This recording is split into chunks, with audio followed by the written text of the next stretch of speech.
ये सारे दृश्य जो अभी आप देख रहे हैं वो ना ही किसी फिल्म से लिए हुए हैं और ना ही किसी वीएफएक्स द्वारा जनरेटेड है। ये सारे के सारा किसी खिलाड़ी द्वारा परफॉर्म किए गए हैं।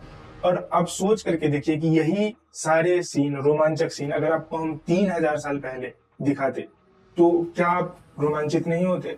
क्या वो आपको कमाल का नहीं लगता? तब जब उस समय पे ना सिनेमा था और ना ही मोबाइल, ना ही कोई ओटीटी प्लेटफॉर्म। उस समय पर लगभग 3000 साल पहले ओलिंपिया शहर में शुरुआत हुई एक बहुत भव्य खेल की, जिसका नाम रखा गया ओलंपियाड, जो धीरे धीरे कर करके काफी बड़ा होता गया और लगभग 1200 सालों तक चला। और शुरुआत में ये लगभग एक दिन तक होता था क्योंकि उसमें बहुत कम इवेंट्स थे, लेकिन धीरे धीरे जैसे जैसे ये बड़ा होता गया वैसे वैसे उसमें और ज्यादा इवेंट्स ऐड होते गए और इवेंट्स इतने सारे हो गए कि ओलंपिक लगभग एक हफ्ते चलने लग गया। और उसके बाद फाइनली 1200 सालों तक चलने के बावजूद उसको बंद कर दिया गया। क्यों बंद किया गया, कैसे बंद किया गया, क्या है ओलंपिक का इतिहास और कैसे कमाल कमाल के रिकॉर्ड्स बने हुए ओलंपिक में, आज उन सब के बारे में जानेंगे इस वीडियो में। 700 ईसा पूर्व एक राजा जिसका नाम हरक्यूलिस था, उसने अपने पिता को समर्पित करते हुए एक खेल शुरू किया जिसका नाम रखा गया ओलंपियाड। वो शुरू में एक दिन का हुआ करता था और जब उस खेल की शुरुआत होनी होती थी उससे पहले कई सारी नृत्यांगनाएं और राजकुमारी मिलकर काफी अच्छा एक कार्यक्रम होता था जिसके बाद वो खेल शुरू होता था, जैसा कि आजकल के ओलंपिक्स में होता है। लेकिन जैसा कि हर अच्छी चीज के साथ होता है, उस वैसा ही ओलंपिक्स के साथ हुआ और वो भी फाइनली 1200 सालों के बाद बंद हो गया। ओलंपिक्स में उस समय पे कई सारे इवेंट्स थे जो अभी से काफी सिमिलर हैं, जैसे long jump, running, chariot racing, javelin throw और पैंक्रेशन।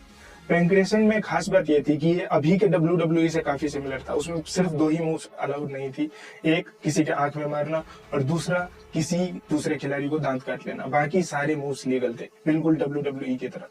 लॉन्ग जंप में खास बात यह थी कि खिलाड़ी अपने दोनों हाथ में कुछ भारी वजन लेकर दौड़ा करते थे और जब वो फाइनली दौड़ लेते थे, जब वो उड़ने वाले होते थे, उछलने वाले होते थे, तो उस वजन को पीछे की तरफ धक्का दे देते थे, जिससे उनको आगे की ओर एक अच्छा खासा पुश मिल जाता था और वो बहुत दूर जा पाते थे। चैरियट रेसिंग में भी कमाल की बात यह थी कि अगर कोई चैरियट लेकर दौड़ता था, चैरियट के चलाने वाले को कोई इनाम नहीं मिलता था। इनाम मिलता था उसको जो उस चैरियट को ओन करता था, यानी जो उस रथ को ओन करता था। एंशिएंट ओलंपिक्स में या ओलंपियाड में होता था। अभी लेटेस्ट वाले में है कि अगर आप गाड़ी चला के जीतते हैं तो आप ही को अवार्ड दिया जाएगा, गाड़ी के मालिक को नहीं। तो और भी कई सारे खेल थे, जैसे डिस्कस थ्रो, वो काफी सिमिलर था जो अभी के डिस्कस थ्रो से है, लेकिन इसके बावजूद 1200 सालों तक चला और उसके बाद उसको एक क्रिश्चियन रूलर थियोडियोसस ने फाइनली हमेशा के लिए बंद कर दिया। और बंद भी इसलिए कर दिया क्योंकि ये जो खेल था वो, जैसा हमने पहले ही बताया, कि वो एक ग्रीक गॉड के लिए बनाया हुआ था जिनका नाम था जियोस। लेकिन क्रिश्चियन रूलर ये चाहता था कि क्रिश्चियनिटी को छोड़ के दूसरा कोई भी धर्म प्रोमोट नहीं होना चाहिए और इसकी वजह से उसने ओलंपिक्स जैसे कमाल के खेल को बंद कर दिया। लेकिन ओलंपिक्स की सिर्फ इतनी ही बात नहीं है, ओलंपिक्स की कई सारी गाथाएं हैं और ओलंपिक्स के कई सारे रूल्स हैं जो कमाल के हैं। जैसे शुरुआत में तो ऐसा था कि ओलंपिक्स में जितने भी खिलाड़ी भाग लेते थे लगभग सब नंगे होते थे और महिलाएं ओलंपिक्स को नहीं देख सकती थी। शादीशुदा महिलाएं, अगर कोई भी शादीशुदा महिलाएं ओलंपिक्स में देखी जाती तो उनको एक ऊंचे पहाड़ की चोटी से फेंक दिया जाता था। एंशिएंट ओलंपिक्स के 393 बीसी में बंद हो जाने के बाद लगभग 1500 साल तक उसको हर बार रिवाइव करने की कोशिश की जाती रही, लेकिन वो नहीं हो सका तब तक जब तक कि 1894 में फाइनली उसके लिए एक कमेटी बनाई गई और वो कमेटी ने पहली बार मॉडर्न ओलंपिक्स 1896 में होल्ड किया। और उस ओलंपिक्स में करीब 13 देशों ने पार्टिसिपेट किया और लगभग 240 पार्टिसिपेंट्स थे उस खेल के। ये खेल उतना बड़ा सक्सेस नहीं बन पाया जितना बड़ा कि एंशिएंट ओलंपिक्स था, लेकिन फिर भी एक शुरुआत तो काफी अच्छी हो गई क्योंकि ये ओलंपिक्स को, एंशिएंट ओलंपिक्स को रिवाइव करने का एक बहुत ही सफल प्रयास था जो सफल भी हुआ। और इसकी सफलता के बाद जो ग्रीक रूलर थे वहां पे उस टाइम पे, उन्होंने ये कहा कि हम ओलंपिक्स को हर हमेशा के लिए ग्रीक धरती पर रख देंगे और हर हमेशा हम ही ओलंपिक को होल्ड करेंगे।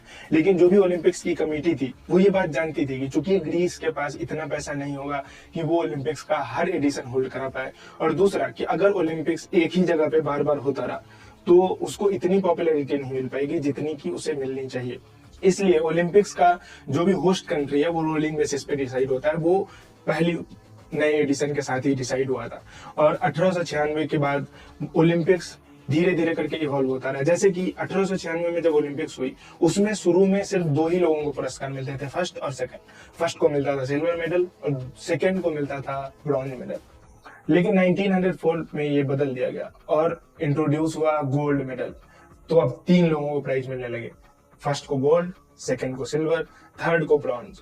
और ये धीरे धीरे करके बढ़ता रहा, हर एडिशन के साथ कुछ नई चीज ऐड होते रहे। और इस मॉडर्न ओलंपिक में बहुत सारे नए गेम ऐड हुए, जैसे कि स्विमिंग, जैसे कि मैराथन। और मैराथन जो है वो पहली बार इंट्रोड्यूस हुआ। इससे पहले मैराथन का कोई कॉन्सेप्ट था नहीं, लेकिन वो इस बात की याद में रखा गया कि कैसे एक सैनिक एंशियंट टाइम में जीत की जो संदेश थी, जीत का जो संदेश था, उसको मैराथन से लेके एथेंस तक लाया था, जो लगभग 25 मील का था।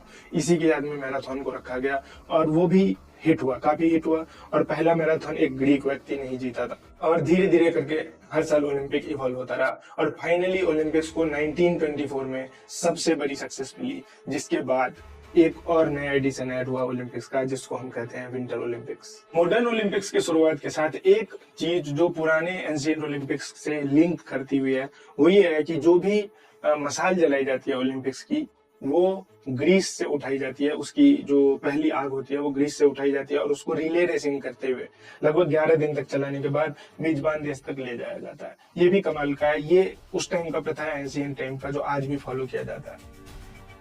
1924 के कमाल प्रदर्शन के बाद ओलंपिक्स साल दर साल प्रसिद्धि हासिल करती रही और हर बार पुराने बने हुए रिकॉर्ड टूटते गए। और हमने जैसा सुना है ना कि रिकॉर्ड तो बनते ही है टूटने के लिए, वो शायद यहीं से है, क्योंकि हर नए एडिशन के साथ कई सारे रिकॉर्ड टूट जाते थे। और मॉडर्न ओलंपिक्स में, जिसमें शूटिंग भी था, उसमें शुरू में ये होता था कि जिंदा कबूतरों को उड़ाया जाता था और उसको गोली मार दी जाती थी शूटिंग के लिए। और जो स्विमिंग था, जिसका हमने चर्चा किया, स्विमिंग को ओपन सी में किया जाता था।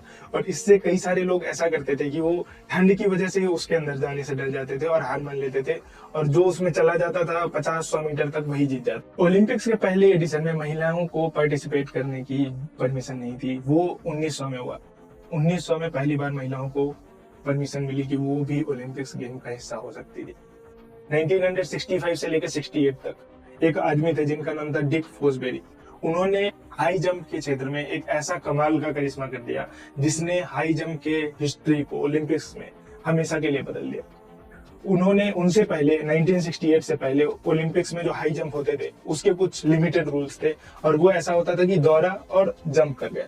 लेकिन फोसबेरी ने कुछ ऐसा डिजाइन किया कि जो जब आप जंप करेंगे तो आपका जो सेंटर ऑफ मास है वो पोल के नीचे ही रहेगा, लेकिन आप फाइनली उसके ऊपर हो जाएंगे। उन्होंने एक आर्च शेप लिया और उससे वो जंप लेना शुरू किया और 1968 में उन्हें गोल्ड मेडल भी मिला।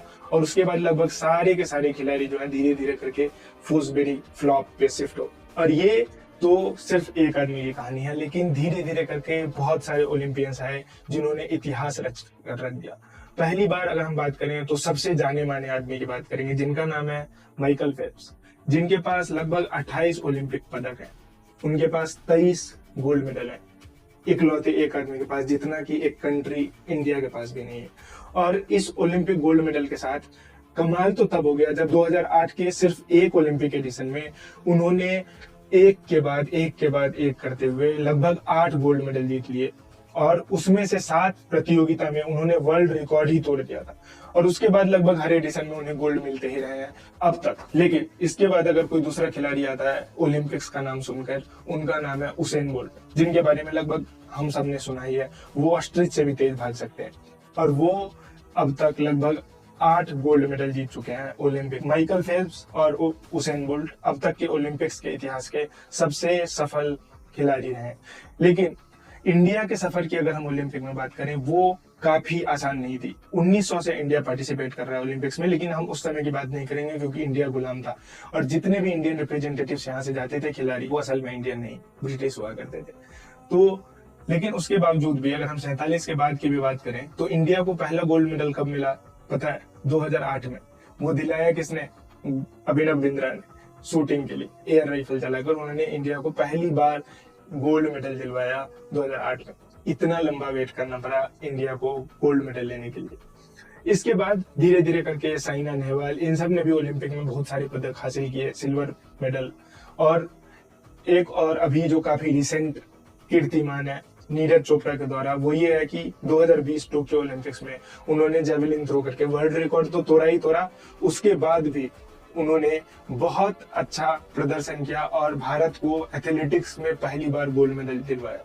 इसीलिए, और भारत के पास अभी तक बहुत ही कम गोल्ड मेडल और सिल्वर मेडल है ओलंपिक्स में, क्योंकि हम चाइना से या फिर यूएसए से कंपेयर करें, जबकि हमारे पास लगभग सब चीज है, लेकिन खेल पे हम लोगों का बहुत ज्यादा ध्यान नहीं है। हमारे पास स्कूल बहुत सारी है, लेकिन उसमें जाना बहुत मुश्किल है। उसके लिए बहुत सारा आपको ये कोटा चाहिए, वो कोटा चाहिए, आपको पॉलिटिशियन से जान पहचान चाहिए, तभी आप जा पाएंगे। बहुत सारे जो स्कूल्स हैं जो आपको खेल की शिक्षा देते हैं। लेकिन इतनी सफलता ओलंपिक की होने के बावजूद, अगर हम सिर्फ ओलंपिक्स के स्टैट्स की बात करें तो इसको लगभग 350 करोड़ लोग देखते हैं उस 15 दिनों के दौरान। और ये 350 करोड़ का आंकड़ा इतना बड़ा है कि लगभग हर 2 में से 1 आदमी ओलंपिक्स देखता है उस 15 दिनों के दौरान। इस खेल में लगभग 200 देश पार्टिसिपेट करते हैं।